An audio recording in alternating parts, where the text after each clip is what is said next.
G'day everyone, what is going on? It is your favorite producer from Down Under, Jhin, back with another video. And to begin with, I actually got a new camera, so quality of the channel is going to be increasing. But yeah, in this video, I'm going to be telling you guys some reasons why you're not selling beats and what you need to do to overcome that. But yeah, if you are new here, would really appreciate it if you punch that subscribe button and also flick that little notification bell so you get notified every single time I upload a video. That being said, let's get into FL Studio and let's get into this video. Okay, so here we are in FL Studio, and to begin with, I do have my track, which is Personality, which is the beat that I deconstructed in last week's video. If you want to watch that video, card will be above me right now. If you want to listen to the full beat, I'll be leaving a card further in the video so you can do that one as well. But the first thing, and this is the biggest thing that a lot of producers tend to get wrong when it comes to making beats for an artist, is they add too much. If you have a look in FL Studio with this beat right here, there's not a lot happening at all. We have the fundamental, or the foundation of this beat, which is the guitar. Then we go on with another 5 instances of contact, which if I go to them, we have the piano, which is just playing the bass. Then we have just one note playing every now and then. We have that contact 3, which is just the one note. Contact 4, which is just 2 notes, but playing, different octaves. Contact 5, 2 notes. Contact 6, 1 note. There's not a lot happening there. And the reason that's the case is I want as much room as possible for an artist to be able to jump on the beat. That is one thing that a lot of people tend to get wrong. If you haven't worked with artists before, if you haven't been in studio sessions, you don't really have that mentality of knowing how much room an artist needs. And surprisingly, they actually need way more than you would expect. So if you're filling in every single last frequency range, you're cutting off the ability for an artist to be able to jump on the beat because there's not enough room for them. If you listen to some of the biggest songs out there, some of the songs that have hit Billboard, they're so simple. It's just a melody, counter melody, maybe one extra layer on top, then it's drums. Now, what I tend to do is at most, I do no more than 6 melodic layers, especially if I'm just doing, one note here, one note there.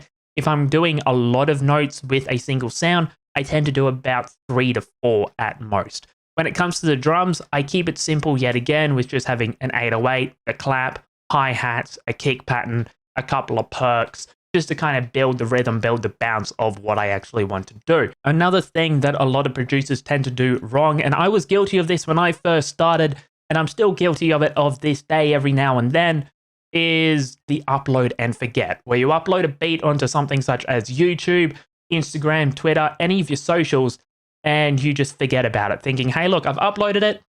That's my job done. I don't need to do anything else. Wrong. You need to actually realize that in order to sell your beats, you need to make a genuine connection with an artist that you want to sell them to. Now, I'm not saying, send a message to someone such as 21 Savage or Quavo or Gunna or anything like that.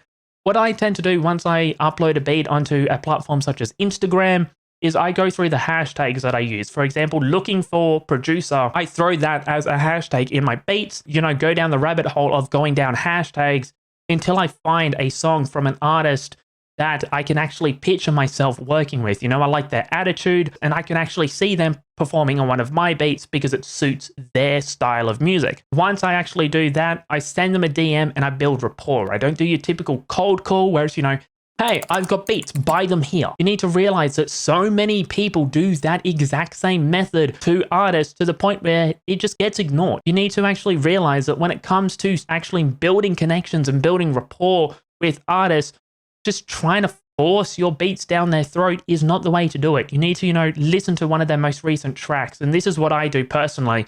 I listen to one of their most recent tracks, figure out what I like and don't like about that track, and then I let them know, hey, insert artist name here. I just listened to your track, insert the track name. Thought it was really good. I really liked this part, but if there's one thing that I can suggest changing, it would be this, mainly due to the fact that it just sounded a bit too, cluttered, or, didn't actually fit well as, I thought, it should have. Give them that constructive criticism. You need to be nice, but you also need to be authentic.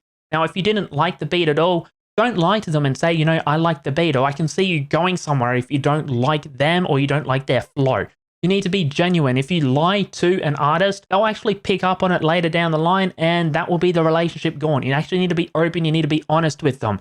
So that is one of the other reasons why you're possibly not selling beats, is you're doing, like I said, the good old upload and forget. Build rapport. If you actually want to try building rapport, feel free to chuck me a DM on Instagram or Twitter and just practically use me as your test dummy. Just obviously let me know beforehand, hey, look, is it okay if I build rapport with you? If you just try and send me a message and I don't know who you are, it would just kind of seem a little bit, a little bit weird. Just let me know beforehand. But another reason why you're possibly not selling beats, and this one might seem a little bit harsh, is your beats aren't good. There's no easy way that I can, say that. There's no way that I can just say, hey, look, work on your beats. If you're not selling beats, it's not because the platform is holding you down. It's not because an artist doesn't want to give you that chance, that opportunity. It could honestly be the fact that your beats just aren't good. They're not placement worthy. They're not worthy of actually being sold. Now, I don't want to, put you down when I say, they're not worthy. We all started somewhere. When I first started making music, I had no music theory whatsoever. I still don't know music theory. I can't play that keyboard that's right next to me, even though I try to. I literally just go by ear majority of the time until, I get something that sounds good.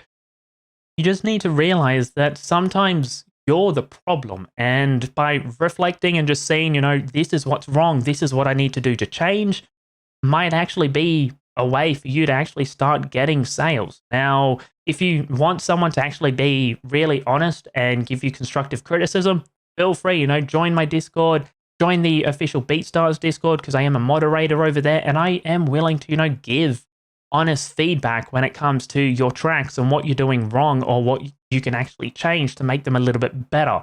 It's just all about, making sure that your beats are good enough in order to be sold. This actually leads on to another point why you're possibly not selling beats, is you don't have the right connections. You can do this game by yourself, but in this industry and a lot of other industries, it's not what you know, it's who you know. If you have the right connections, you can actually get somewhere in this industry. And obviously, just like a lot of other industries as well, T Minor said it perfectly, there's a lot of snakes. You need to be careful of the wrong people who will more than likely just use and abuse you and not actually look out for you. You need to find the people that would be willing to help you, guide you in the right direction, and actually get you to where you want to be. Obviously, you need to put in a lot of hard work with it as well, because if you don't put in the hard work, you're not actually going to reap the rewards from it. But yeah, one of the reasons a lot of people tend to fail is they believe they can do it all themselves.